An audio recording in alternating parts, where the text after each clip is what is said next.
يا إمام المجاهدين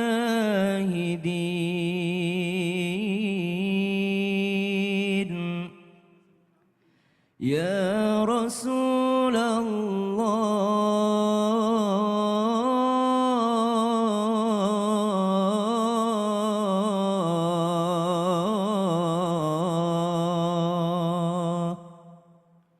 صلى الله عليك وعلى آلك وأصحابك أجمعين. I've said all of my vows behind the curtain.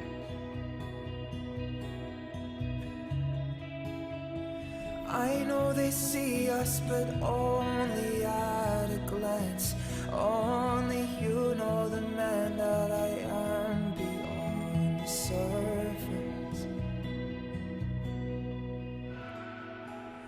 Saya nikahkan dan saya kawinkan engkau dengan putri kandung saya, Jihan Salsabila binti Heri Rahman Suryo, dengan mas kawin 1 set perhiasan emas dibayar tunai. Saya terima nikahnya dan kawinnya Jihan Salsabila binti Heri Rahman Suryo, dengan mas kawin tersebut dibayar tunai.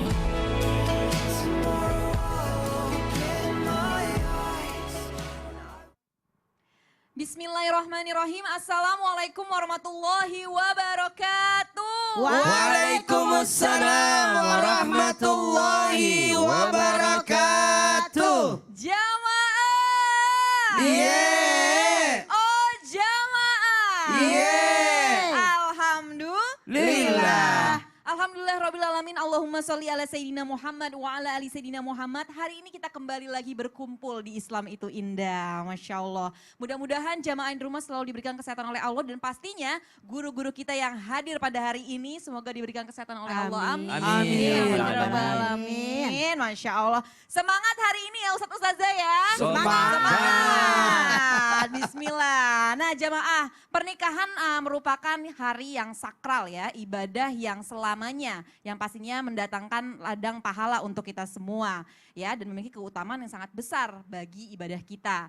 Nah, maka dari itu kita harus mempersiapkan dengan matang nih. Apalagi pertanggungjawabannya besar bagi seorang suami. Maka dari itu pas banget nih hari ini pembahasan kita adalah OTW jadi suami soleh. Apa saja yang harus dipersiapkan? Apa ya? OTW jadi suami soleh. Tuh. Jadi yang menyatakan soleh itu tidaknya yang berdampak padanya. Iya, Siapa Masya itu? Allah. Istri. Nah itu pasangannya. Kira-kira pasangan. mendatangkan keberkahan gak ya Ustadz? Iya, kita tanya. Langsung aja nih jamaah kita tanya sama Ustazah Lulul. tanya sama yang paling tua ya. Enggak juga. Tanyain suaminya soleh enggak? Tanya sama yang paling senior nih jamaah. Nah Ustazah, ini ketika seorang laki memutuskan untuk menikah itu kan pasti keputusan yang sangat besar ya Ustazah. Nah pasti ada aja nih rasa keraguan-raguan. Sebenarnya That's iya right. kan ada aja nih, aduh kayaknya nggak jadi deh, nggak yakin deh. Nah sebenarnya menurut pandangan Islam sendiri nih, bagaimana sih tandanya ketika seseorang sudah siap menikah? Mohon izin Ustazah Lulul. Gimana tanda-tandanya bahwa orang itu sudah siap menikah? Betul sekali. Baiklah, permisi Tabe Ustadz dan Iya, juga kakak iya. Natasha Rizky. Sama-sama. Yang selalu banyak rezekinya. Amin ya Masya Allah, Robbal amin. Alamin. Amin. Jamaah.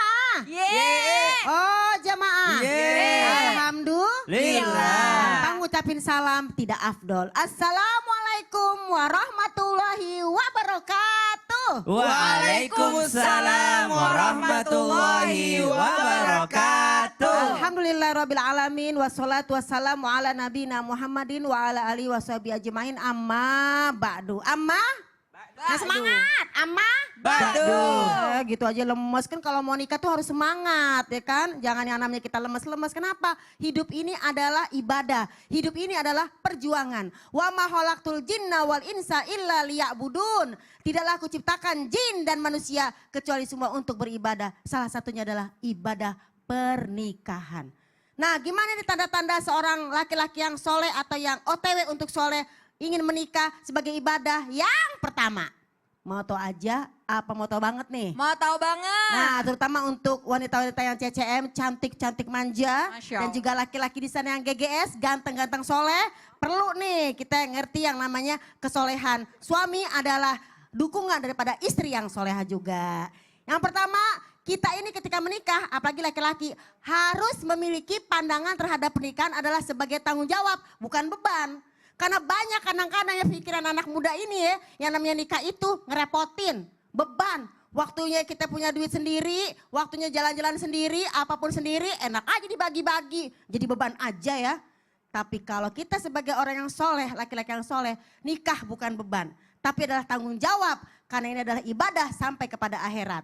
Tadinya kita yang namanya makan sendiri, ketika punya pasangan, kita berbagi rezeki. Bahkan gak hanya berdua, dengan istri, tapi dengan keluarga besar. Jadi jangan jadikan beban. Apalagi, gak enak banget ya, kemana-mana pasti ditanya. Kemana sih mas? Kemana sih mas? Enakan sendiri, jomblo, mau kemana aja juga gak ada yang nanya. Kata siapa? Jomblo juga ada yang nanya, siapa? Emak bapaknya. Bukan begitu, Cak? Ya betul Seperti sekali. itu. Jadi kita harus memiliki yang namanya tanggung jawab. An-nikah sunnati, faman rogiba an sunnati falaisa minni. Nikah itu sunnahku kata Nabi. Kalau nggak mau nikah maka bukan umatku. Yang kedua, harus punya keyakinan pada pasangan yang kita pilih atau pilihan daripada orang tua kita atau pilihan Allah adalah yang terbaik. Jadi jangan cari yang namanya kekurangannya. Karena kalau dia kurang, kita juga kurang. Kalau dia lebih, kita juga lebih. Sama-sama punya kekurangan dan kelebihan. Maka yakini pasangan kita adalah yang terbaik menurut Allah Subhanahu wa ta'ala. Yang ketiga, biasanya ada firasat. Perasaan nih kayaknya pasangan emang cocok nih. Ya kan? Karena apa? Dia suka nonton, aku suka nonton. Dia suka masak, aku suka masak. Cuman masalahnya kalau dua-duanya masak, siapa yang makan? Ya kan?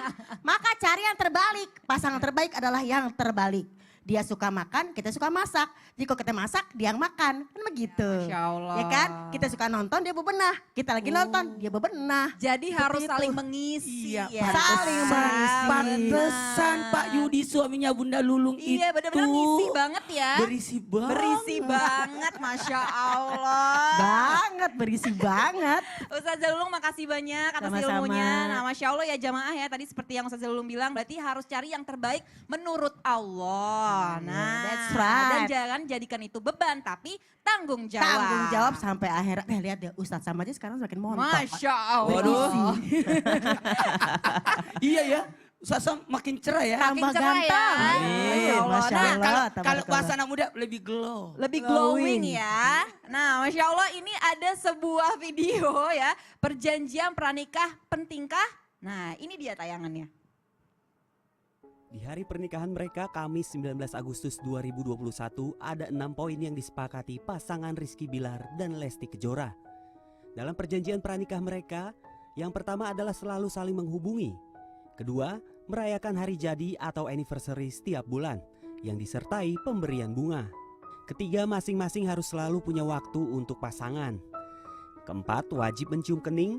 Kelima, tidak boleh ada guling di tempat tidur.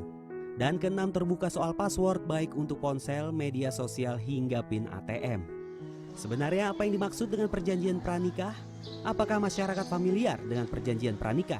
Kan jadi udah ada perjanjian sebelum menikahnya gitu. Jadi menghindari yang tidak diinginkan sih mungkin ya. Belum pernah sama sekali sih saya, benar kayak. Secara hukum perjanjian pranikah adalah sebuah perjanjian yang dibuat oleh calon mempelai sebelum menikah secara sah. Ya, Masya Allah. Nah Ustadz Syam ini ngomongin perjanjian pranikah nih. Iya. Aca pun dulu juga ada nih komitmen seperti ini, tapi nggak Waduh. tertulis. Apa itu? Ya Allah. Ada deh. Ada deh. Kan desanya nonton. Iya Bismillah, Aca Ah. masih pengen berkarya. Oh. Sama Desa diizinin nggak, tapi sesuai dengan tanggung jawab Aca porsinya sebagai Oh, orang ibu dan itu. istri. Kalau Ustadz Syam, Aku nggak ada kayaknya Ustaz. enggak ada. Masya Allah. Nah Ustadz Syam ini nih, menurut pandangan Islam sendiri sebenarnya apa hukumnya mengenal perjanjian pranikah? Adakah dalam sunnah Rasulullah? Nah mohon Baik. izin. Bismillahirrahmanirrahim. Tabi guru pusat Maulana Ustazah Lulung, Kak Aca serta guru-guru kami yang muliakan Allah Subhanahu wa taala. Bismillahirrahmanirrahim. Alhamdulillahirabbil alamin wassalatu wassalamu ala asyrafil anbiya'i wal mursalin سيدنا محمد وعلى آله وصحبه أجمعين. أصبحنا وأصبح الملك لله رب العالمين. سبحانك لا علم لنا إلا ما علمتنا إنك أنت العليم الحكيم. رب اشرح لي صدري ويسر لي أمري واحلل عقدة من لساني يفقهوا قولي واجعل لي وزيرا من أهلي آمين آمين آمين يا رب العالمين. بعد أن أقول أعوذ بالله من الشيطان الرجيم. وأخذنا منكم ميثاقا غليظا. Pernikahan di dalam Al-Quran disebut dengan mitsaqan ghalidha, perjanjian yang agung. Kemudian dalam suatu riwayat disebutkan tidak ada satu perjanjian yang lebih dicintai Allah Subhanahu wa taala daripada perjanjian yang menjadikan sesuatu yang haram menjadi yang halal. Artinya perjanjian pernikahan, artinya akad nikah. Dan dari hadis inilah ulama mengatakan bahwasanya perjanjian-perjanjian, syarat-syarat yang dimasukkan sebelum melakukan mitsaqan ghalidha, sebelum melaksanakan akad nikah itu sah-sah saja hukumnya. Jadi ada orang melaksanakan syarat pranikah, perjanjian pranikah, apakah boleh? Diperbolehkan selama itu tidak melanggar daripada syariat Islam. Kalau melanggar syariat Islam maka ini tidak diperbolehkan. Contoh misalnya ada seorang wanita mengatakan, ya udah deh aku mau nikah sama kamu, tapi setelah menikah jangan kau paksa aku berhijab, maka ini salah ya. Ada perjanjian setelah menikah saya berjanji sama kamu saya cuma bisa sholat Jumat, gak boleh. Itu maka subhanallah ini adalah sesuatu yang melanggar syariat Islam. Tapi kalau itu sesuatu yang dibolehkan, misal ada yang mengatakan seorang wanita, bagaimana hukumnya kalau dia sudah perjanjian pranikah? Ada seorang wanita mengatakan kepada suaminya, ini yang paling umum nih perjanjian pranikah.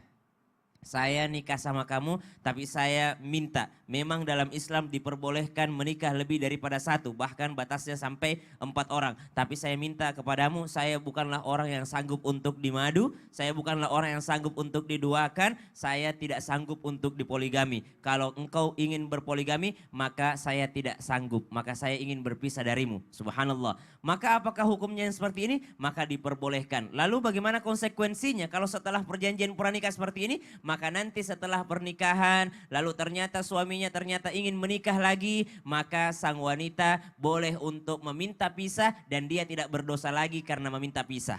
Tidak berdosa. Kenapa? Karena sudah ada perjanjian sebelumnya. Ada perjanjian sebelumnya. Atau misalnya sang istri mengatakan, engkau boleh menikahi saya, tapi orang tua saya tinggal seorang saja. Hanyalah ada ibu saya. Maka saya minta kepadamu setelah menikah, jangan kau bawa saya keluar daripada rumah ibu saya. Saya ingin kita tetap di sini. Atau jikalau kita harus keluar daripada rumah ini, tolong ibu saya dibawa juga. Maka perjanjian seperti ini boleh saya dilakukan dan tidak boleh dilanggar oleh suami. Apa konsekuensinya jika dilanggar?